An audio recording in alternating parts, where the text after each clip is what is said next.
La sangre de Cristo, la sangre de nuestro Señor derramada en la cruz, cobra un nuevo sentido.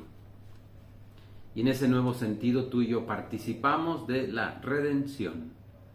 Y en este nuevo sentido participamos de aquel sacrificio definitivo que ha sido para cada uno de nosotros el signo por el cual hemos recibido la salvación, el perdón de nuestros pecados. Podría haber Dios con una palabra, haber saldado la deuda cometida por nuestros padres, el pecado de los orígenes. Podría haber dicho simplemente, les perdono. Oh feliz culpa, dice el pregón pascual, oh feliz culpa que mereció tal Redentor. Parece un poco contradictorio que en medio del dolor uno tenga que alegrarse. Oh feliz culpa, dice el Salmo, uno de los salmos y de los himnos más antiguos y más hermosos. San Agustín decía a sus fieles que deberíamos por lo menos una vez al mes hacer la oración, el primer domingo de cada mes hacer la oración del pregón pascual. Busca en el internet el pregón pascual y es una oración de las más hermosas, cantándole a Cristo resucitado. Aquella noche que fue la que vio, ¿no? Así, de una manera poética, ¿no? La noche fue la que fue partícipe de la resurrección del Señor. Entonces, dice, oh feliz culpa que mereció tal Redentor. Estuve en un grupo de oración y me decía una de las personas que estaba presente en ese grupo, mi hijo tuvo una enfermedad terrible, un cáncer, y mientras estábamos luchando contra ese cáncer, todo el tiempo que nos tocó luchar, nuestra fe creció, nos acercamos al Señor, conocimos a Dios. Probablemente, me decía, ¿no? Ya, obviamente ya han pasado muchos años desde ese, ¿no? Me decía, probablemente mi familia no habría conocido a Dios si uno de sus miembros, mi hijo, no se habría enfermado. Vivíamos, bueno, como católicos que van a misa cuando pueden, que rezan cuando pueden, que encienden una velita cuando pueden, que dicen que creen en Dios cuando es oportuno decirlo. Pero de pronto imagínate, ¿no? Fue algo tan hermoso y tan bello el testimonio que esta persona me daba. Solamente cuando se enfermó una de las personas de nuestra familia, solamente allí nos dimos cuenta de lo importante que es tener a Dios. Empezamos a rezar no porque era domingo o porque había pasado algo malo, sino porque era necesario todos los días de nuestra vida elevar una oración al cielo. La sangre de Cristo, la sangre. El Antiguo Testamento está plagado de la imagen y la presencia de este signo que es para nosotros el signo de liberación ya en el Nuevo Testamento, con la sangre de Jesús. Por eso es tan importante repasar lo que significó la sangre en el Antiguo Testamento. Por favor, Anita, puedes leernos en el libro del Éxodo, el capítulo 12, versículo 13. Claro, Padre, dice, en las casas donde están ustedes, la sangre tendrá valor de señal. Al ver esta sangre, yo pasaré de largo, y la plaga no los alcanzará mientras golpeo a Egipto. Muchísimas gracias, Anita. Estamos en el contexto de este texto. El libro del Éxodo nos está hablando de las 10 plagas. Las 10 plagas. La última fue aquella que fue enviado el ángel de la muerte.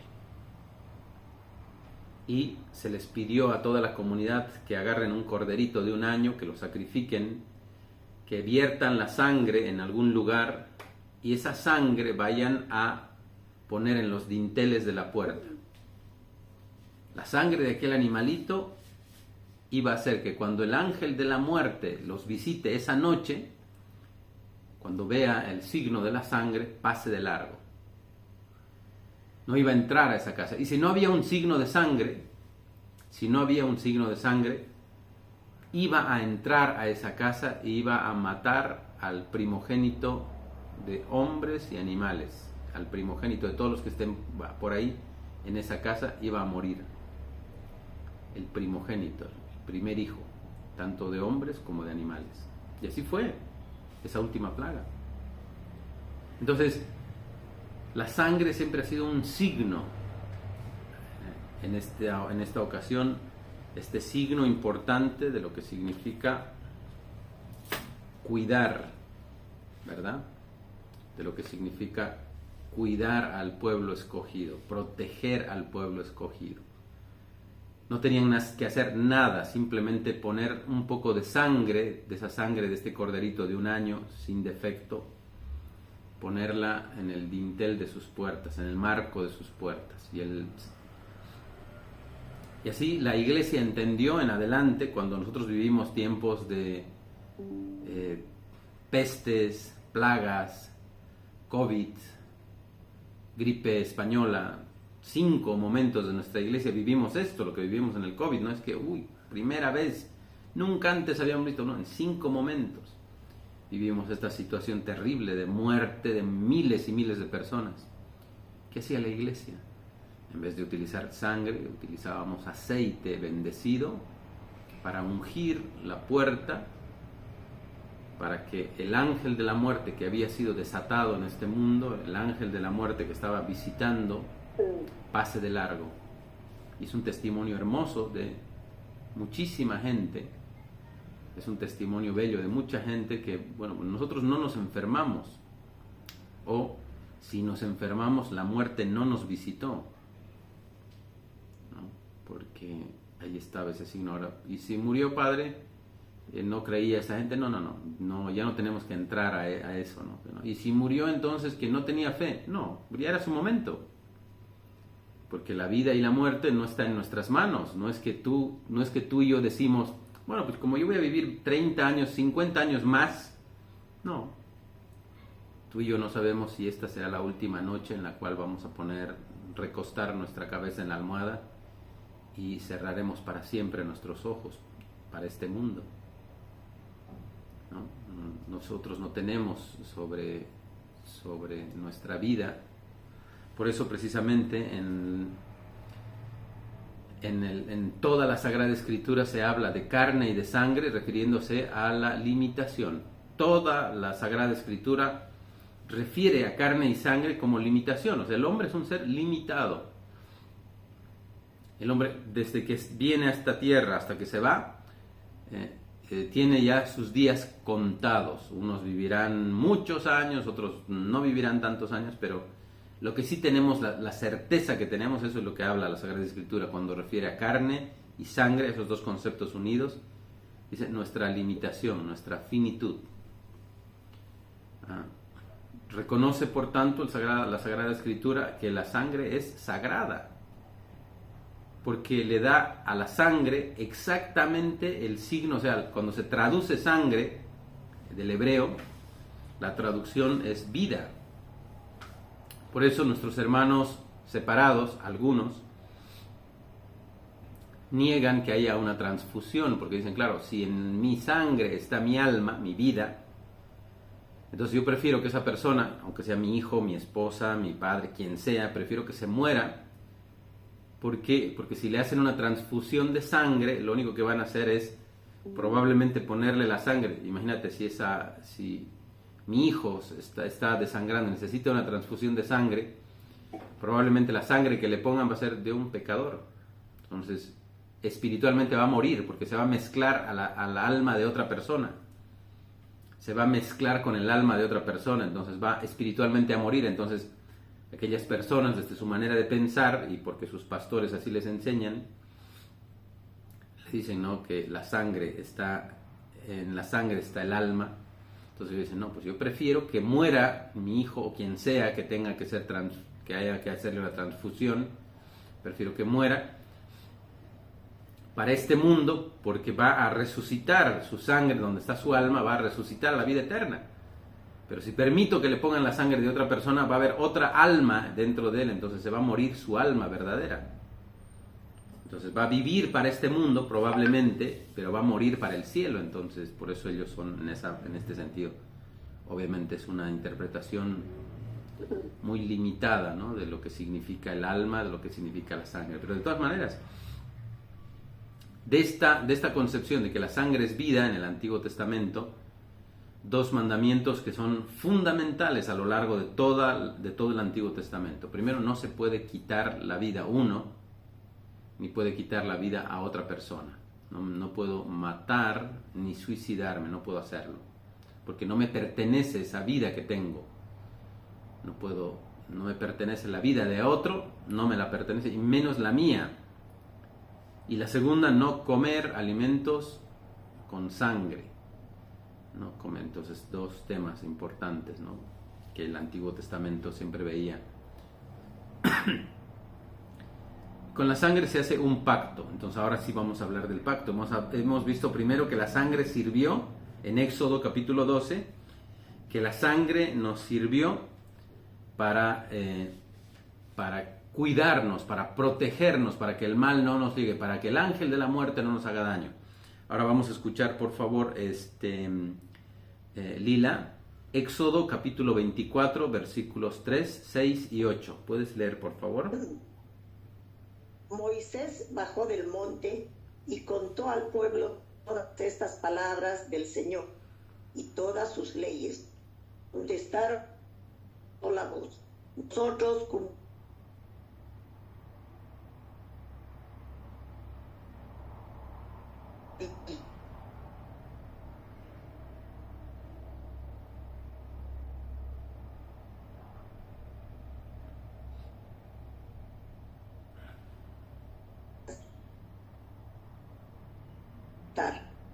entonces diciendo: esta es la sangre de la alianza que el Señor ha hecho con nosotros, con ustedes, con estos.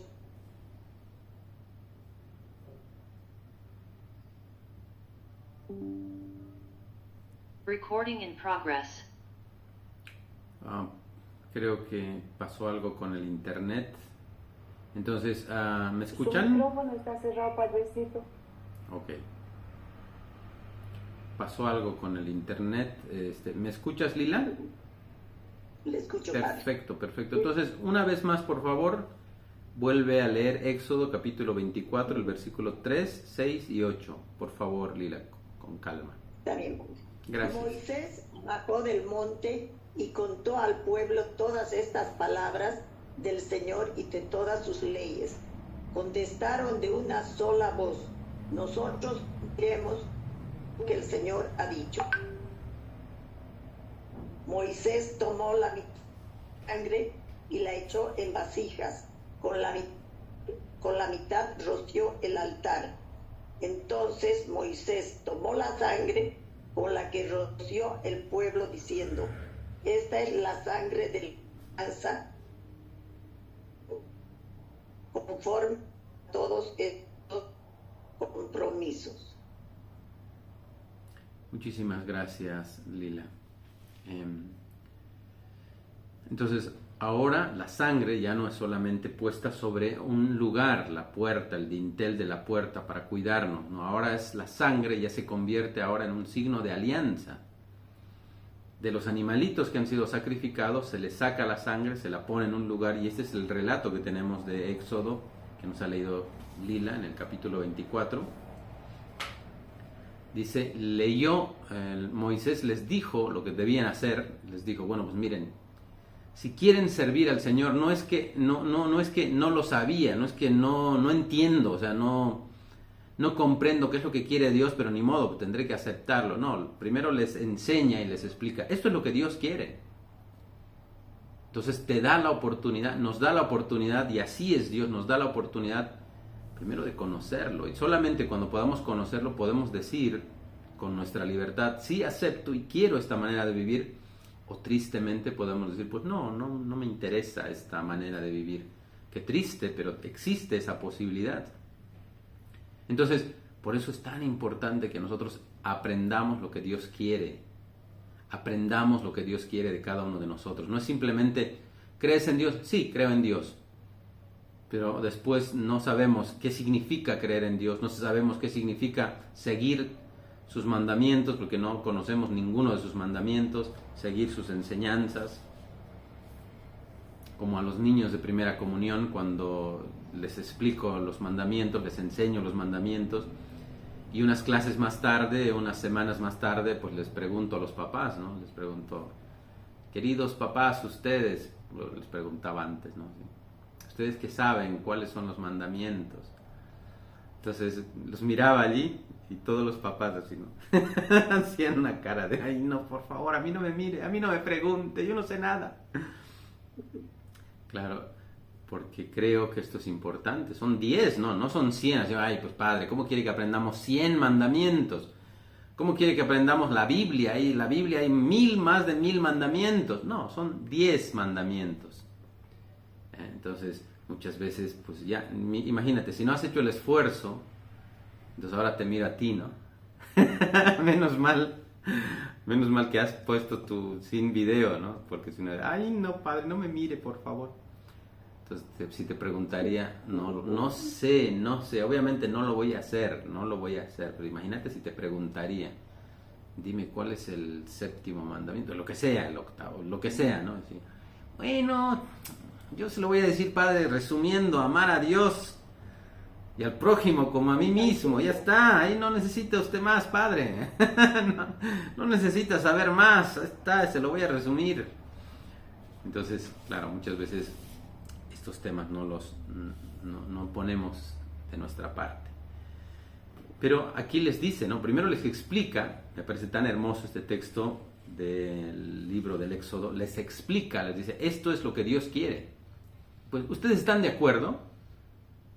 Porque en este momento ustedes pueden decir no y irse y tomar una decisión. No, dicen, bueno, y los que se quedan, agarra primero la sangre y el lugar sagrado. Por eso es tan importante que entendamos el lugar sagrado, la iglesia, el lugar, la capilla, la cripta, la basílica, el santuario, la catedral, el lugar sagrado. Allí no entramos con gorra, no entramos con nuestra gorra, no entramos con chicle, no entramos con el celular encendido. O sea, de estas cosas tan chiquitas y tan pequeñas, uno diría, bueno, pues padre, no sé, háblanos de morir por la fe. Nosotros queremos morir por la fe. ¿Qué nos está hablando de chicle? ¿Qué nos importa el chicle? Pues si no somos fieles en las cosas chiquitas, ¿cómo esperas ser fiel en las cosas grandes? De llegar en punto a la misa, o mejor, llegar unos minutos antes a la celebración de la Santa Misa. Y no estar diciendo, no, pues cada domingo, todo. Se entiende que una vez llegues tarde porque la trancadera, porque levantar a los hijos, o no sé qué, lo que sea, se entiende. Pero que todos los domingos sea exactamente la misma historia, ¿no? Llegando 1 minuto tarde, 2 minutos tarde, 5 minutos tarde, y bueno, pues, pero por lo menos estoy aquí, ¿no? Ya estoy aquí. Entonces yo te digo, eso es importante que tú y yo lo valoremos, lo pensemos. El tema sagrado, entonces agarró la sangre y echó a todos los lugares sagrados donde se reza, el altar, el lugar de ofrendas, el templo, se echa la sangre. Y después dice el texto que se roció la sangre sobre el pueblo, como si fuera agua bendita, como en algún momento el sacerdote hace la bendición con el agua bendita por los bancos y estamos ahí los fieles sentados. Se agarraba la sangre y se echaba como un signo. Ya no era la sangre puesta en el dintel con el temor de que el ángel de la muerte iba a pasar a matarnos, sino esta vez ahora la sangre cobraba un nuevo sentido, es decir, ahora estoy haciendo un pacto con ustedes. Y la mancha que le ocasiona una gota de sangre en su cuerpo, esa mancha que está ocasionando en el lugar donde le llegó, está cerrando el pacto, ¿no? Como cuando haces un negocio en algún otro lugar, pues te das la mano, ¿no? Entonces, para cerrar el negocio, dices, ¿estamos de acuerdo con esto? Sí, perfecto. Y nos damos la mano como un signo de que afirmamos lo que estamos haciendo, que es así. Pues imagínate, en el Antiguo Testamento, rociar con la sangre, que lo hacían una vez al año, rociar con la sangre era signo de ese pacto que estábamos haciendo. Y también, bueno, pues ya con a Abraham tenemos la circuncisión, ¿no? Que es el bautismo en la sangre también, un bautismo de sangre, que es el cortar el prepucio de los niños a los 8 días de haber nacido. También es un bautizo de sangre. Ya el catecismo de la Iglesia Católica entenderá el bautismo de sangre en el punto 1258, el Catecismo de la Iglesia Católica, como aquellos que han muerto sin haber recibido el sacramento, el agua en sus cabecitas, pero han muerto confesando la fe, han muerto con el deseo, ¿no? Han muerto por la fe. Es un bautismo, pero de sangre. Su misma sangre les ha hecho permitir entrar a participar de nuestra iglesia, ¿verdad? Entonces quisiera compartir con ustedes el Catecismo de la Iglesia Católica, que habla al respecto en el punto 766. El Catecismo de la Iglesia Católica en el punto 766 dice: pero la Iglesia ha nacido principalmente del don total de Cristo por nuestra salvación. El punto 766, anticipado en la institución de la Eucaristía y realizado en la cruz.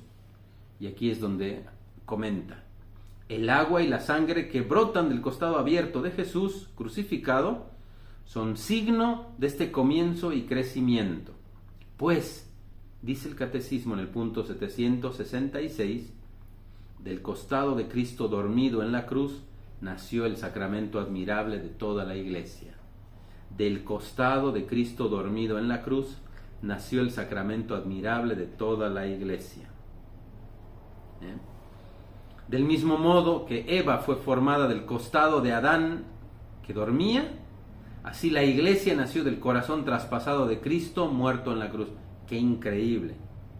¡Qué increíble!, ¿no? Así, imagínate esa figura, cómo une el Antiguo y el Nuevo Testamento. Dice: del mismo modo que Eva fue formada del costado de Adán que dormía, así la Iglesia nació del costado traspasado de Cristo muerto en la cruz. Por eso es la cabeza del cuerpo de la Iglesia. Punto 766 del Catecismo de la Iglesia Católica. Entonces, en el Antiguo Testamento entendemos, por tanto, lo que significa la sangre como protección en el Éxodo capítulo 12, y luego como un sello o un pacto, Éxodo capítulo 24. ¿No? Ahora ya hago un pacto. Sé que tengo que tener una vida de entrega y de fidelidad a Dios, porque ya he escuchado lo que Dios me está pidiendo. Ahora sí, acepto, me quedo y hago ese pacto. Y para sellar el pacto es la sangre de ese cordero que es derramada primero en el templo, en el lugar de oración, y luego en cada una de las personas.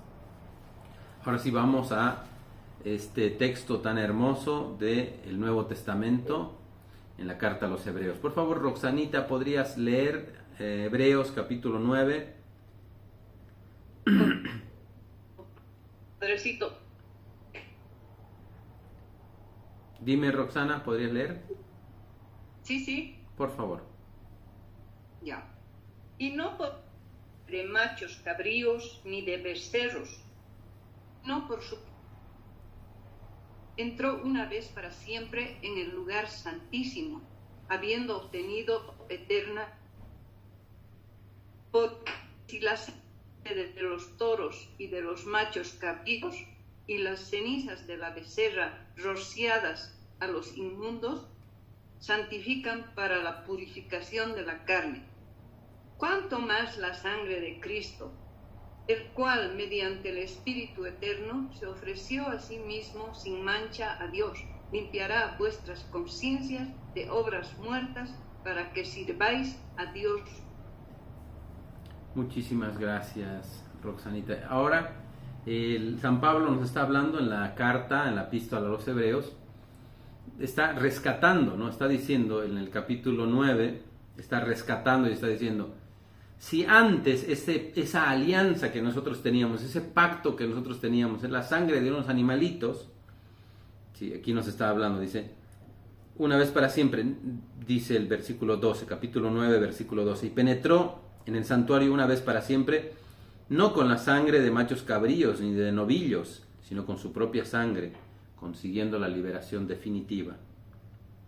Cuanto más la sangre de Cristo, que es por el Espíritu Eterno, se ofreció a sí misma sin mancha, purificada de las obras muertas, así nuestra conciencia puede rendir un culto al Dios vivo. Entonces, ya no es esa sangre de animalitos que se rociaba, sino es la misma sangre de Cristo que desde el costado abierto, de donde ha nacido la iglesia, ha sido esa sangre derramada, sangre y agua que brotó del costado abierto de Cristo, ha sido derramada. Y cada vez que nosotros recibimos un sacramento, esa sangre vuelve a hacerse realidad. Entonces, ya no es una vez al año, ¿te acuerdas, no? En el Antiguo Testamento, una vez al año, el pueblo se reunía, todos, escuchaban los mandamientos, lo que Dios les pedía, y en ese momento el líder religioso agarraba la sangre y la rociaba. Entonces, una vez al año tú tenías que hacer una confesión de fe, es decir, y sellar ese pacto una vez al año. Ahora, en el Nuevo Testamento, cada vez que nosotros, porque del costado de Cristo nace la iglesia, que es su sacramento, el sacramento de la comunión, cada vez que recibes la comunión, estás sellando nuevamente delante de Dios un pacto. Cada vez, entonces, si vas a la misa todos los días estás haciendo un pacto con el Señor. Bendito sea Dios, qué bello, qué hermoso. Si vas a la iglesia todos los días estás sellando un pacto. Ya no es una vez al año que te rocían sangre, sino a través de recibir la comunión, la sangre que está presente. Esto es mi sangre, dice, ¿no? El Evangelio de San Lucas y de San Mateo. Este es mi cuerpo, esta es mi sangre, agarrando el cáliz, esta es mi sangre. Hagan esto en memoria mía, sangre de la nueva alianza, dice, hagan esto en memoria mía. Entonces, al recibir la comunión, uno diría, sí, padre, yo no recibo en las dos especies, yo solamente recibo el pan. Pues en el pan está el cuerpo y la sangre, en el vino está el cuerpo y la sangre. No es que el cuerpo, como nosotros estamos mirando, pues entonces lo sólido debe ser el cuerpo y el vino que ha consagrado el Padre debe ser la sangre. No, en el cuerpo está, en la hostia consagrada está el cuerpo y la sangre, y en el vino consagrado está el cuerpo y la sangre de nuestro Señor Jesucristo. Entonces, cuando tú comulgas, estás recibiendo la sangre, ya no algo que te están rociando por fuera, estás participando íntimamente de ese alimento, que es la sangre misma que estás, si quien no beba mi sangre, estás participando íntimamente de beber la sangre del Señor, porque en la comunión está el cuerpo y la sangre. Y finalmente podríamos, por favor, Fabiolita, podrías leer Hebreos, el capítulo 16 y 17, versículo 16 y 17, el capítulo 9. Sí, creo que sí, padre. Porque donde hay testamento, necesario es el que intervenga muerte del testador, porque el testamento con la muerte es confirmado. De otra manera, no es válido entre tanto que el testador vive. Ok, muchísimas gracias, Fabiola. Entonces, No, ¿de qué, padre? fue necesario que muera Jesús para que ese signo de su sangre, de la sangre derramada, se haga presente. Entonces, el precio de nuestra liberación, el precio de nuestra redención, no fue una palabra de Jesús, bueno, pues una palabra de Dios, sí, los perdono, no. Es necesario, dice esta parte increíble, capítulo 9, versículo 16, pues donde hay testamento se requiere que conste la muerte del testador, ya que el testamento es válido en caso de defunción, no teniendo valor mientras el testador está en vida. Un testamento, ¿no?